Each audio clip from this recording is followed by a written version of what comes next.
Mungkin Anda pernah mendengar ada yang mengajarkan bahwa setiap membasuh anggota wudhu ada doanya. Nah, di video kali ini kita akan bahas apakah hal itu sahih dari Rasulullah Shallallahu Alaihi Wasallam atau tidak. Yang pertama kita simak pandangan dari Ustadz Rozaimi Ramli. Ada tak doa-doa waktu membasuh anggota wuduk? Sebahagian doa-doa ni disebut oleh Imam Ghazali dalam kitab dia. Basuh muka baca apa? Basuh tangan baca apa? Sapu kepala baca apa? Basuh kaki baca apa? Dia ada bacaan khusus dia. Benda ni disebut oleh Al-Imamul Ghazali. Tetapi walaupun disebut oleh Al-Imamul Ghazali, ulama yang datang kemudian daripada mereka, daripada dia tidak bersetuju. Maka dia kata, bagaimana dengan doa-doa ketika membasuh anggota wudu? Doa-doa ini dinukilkan oleh ulama mazhab Syafi'i seperti Imam Ar-Rafi'i dalam Syarah Kabir dan Imam Ghazali dalam Ihya Ulumuddin. Sebab tu kita tak heran kalau ada orang baca, kalau ada orang Melayu baca, kita tak heran lah, macam tak terkejut sebab orang Melayu sangat dekat dengan Ihya Ulumuddin. Kerana memang kita baca Ihya Ulumuddin ni dulu. Di masjid-masjid pun dibaca. Cuma kitab Ihya ni dia ada penilaian ulama yang datang kemudian. Al-Iraqi dia datang, dia nilai balik hadis-hadis dalam tu. Maka dia kata ada yang tidak ada asal, ada yang palsu, ada yang daif, tetapi banyak juga yang sahih. Bukan tak ada langsung yang sahih, ada yang sahih. Jadi ulama yang datang kemudian, bila dia tengok kitab Ihya ni kitab bagus, kitab yang menjadi rujukan, orang pakai, orang rujuk. Jadi sebab itu dia orang datang, dia orang nilai balik hadis dalam tu untuk menambah nilai dan mengangkat lagi martabat dia. Kerana mana-mana orang yang menulis kitab, sama ada dia ulama besar ke, dia ulama kecil ke, dia orang biasa ke, bila dia menulis akan adalah kesilapan. Kerana kitab yang tak silap ni Quran je. Bukhari yang menulis kitab Sahih Bukhari tu pun orang kritik juga. Sehingga kan ulama hadis yang datang kemudian, bila dia tengok orang kritik Bukhari, mereka kata apa? Aballahu ayyakunal kitab ka kitabi.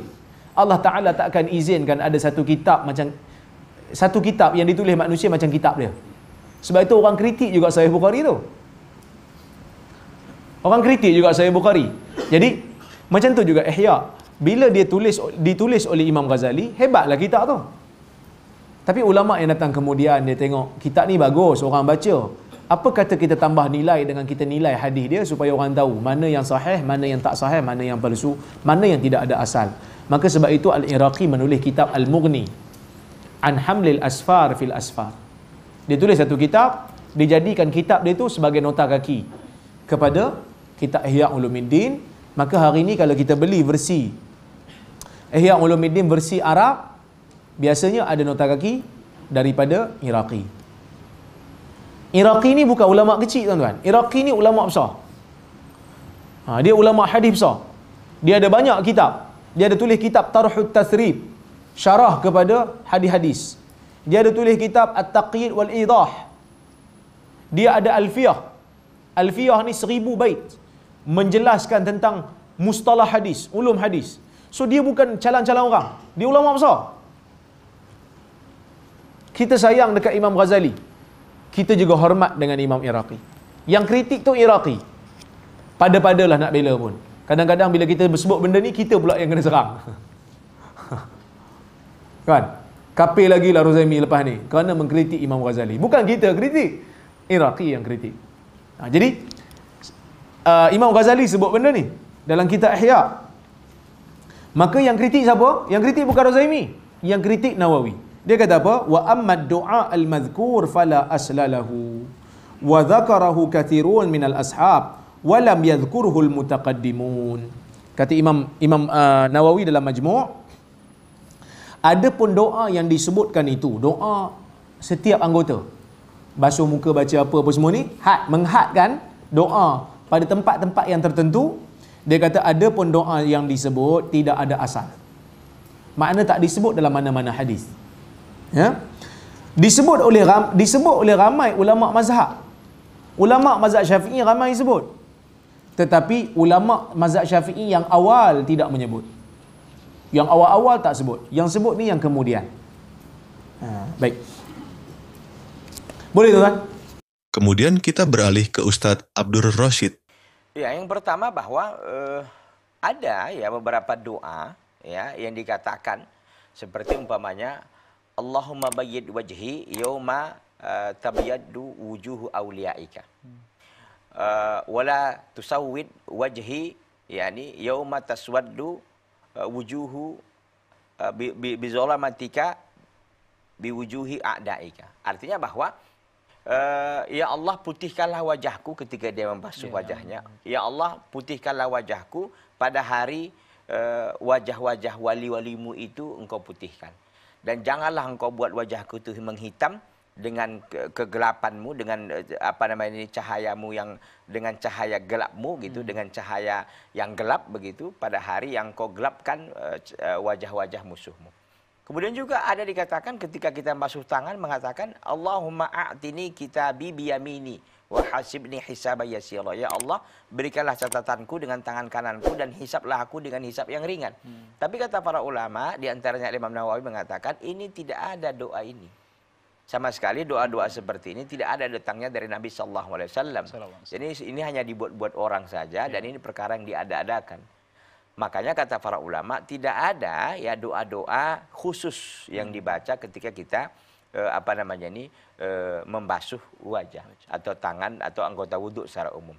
Tapi memang Ibnu Utsaimin mengatakan bahwa ketika kita wudhu membasuh wajah dan kita berniat agar air wudhu itu jatuh dari wajah kita sekalian juga menggugurkan dosa, nggak masalah. Tapi bukan doa, hanya kita niatkan begitu. Ketika kita masuk tangan, kita berdoa juga agar air yang jatuh dari tangan kita ini menggugurkan dosa-dosa tangan kita, itu tidak masalah. Tapi bukan doa-doa yang dibaca, hanya kita berniat dalam hati kita agar sebagai bentuk tafaul, sebagai bentuk optimisme kita, dengan air wudhu itu Allah SWT menghapuskan dosa dan maksiat yang ada di anggota wudhu kita. Itu tidak ada masalah. Dilanjut pandangan dari Ustadz Abu Ghazi As-Sundawi. Adapun dikir-dikir ketika membasuh anggota wudhu, ya, seperti ketika membasuh kedua tangan, misalnya Allahumma nawilnil kitaba bil yamin. Ketika membasuh anggota tangan, Allahumma nawilni, ya Allah berilah aku nanti catatan kitab amalku dengan tangan kanan. Itu dibaca ketika membasuh kedua tangan. Ketika berkumur membaca Allahumma tsabit lisani, ya Allah kokohkan lisanku binutki bisyahadah, untuk mengucap dua kalimat syahadat. Ketika menghirup air ya di hidung baca Allahumma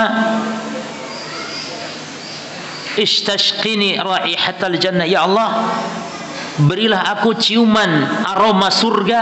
Ini semuanya tidak ada asal usulnya dan haram untuk mengucapkannya ketika berwudu. Karena ibadah wudu itu ibadah, dikir-dikirnya tauqifiyah, paten, baku sifatnya, enggak boleh ada tambahan-tambahan. Ketika membasuh wajah membaca Allahumma bayyid wajhi, ya Allah putihkan wajahku yauma taswaddu wujuh, pada saat legam hitamnya wajah-wajah di hari kiamat. Demikian setiap anggota wudu dibasuh ada bacanya, tidak ada dasarnya ya. Kata siapa? Kata Imam Nawawi. Kata Imam Nawawi dalam kitab Rawdatul Talibin, kitab fikih Syafi'iyah, mengatakan hadad doa, lapad-lapad doa ketika anggota wudu dibasuh itu, kata beliau la aslalahu, tidak ada asal usulnya, walam yadhkur Syafi'i, dan Imam Syafi'i tidak pernah baca itu, wal jumhur, demikian pula mayoritas ulama enggak baca itu. Jadi tidak boleh umat Islam membaca itu ketika wudu. Jadi cukup diam saja, ya, diam saja. Taib. Walam yadur al-mutaqaddimun, kata Imam Nawawi, tidak pula para salaf terdahulu membaca itu. Lalu kata Imam Nawawi, wa qala Ibnu Shalah, dan berkata Imam Ibnu Shalah, lam yasih fihi hadithun, tidak sah hadis dalam masalah ini sama sekali. Baik. Demikian pula imam-imam yang lain ya para jemaah. Dan yang terakhir dari Ustadz Syafiq Ridza Basalamah. Namun ada hadis lain yang menjelaskan tentang doa setiap membasuh anggota tubuh.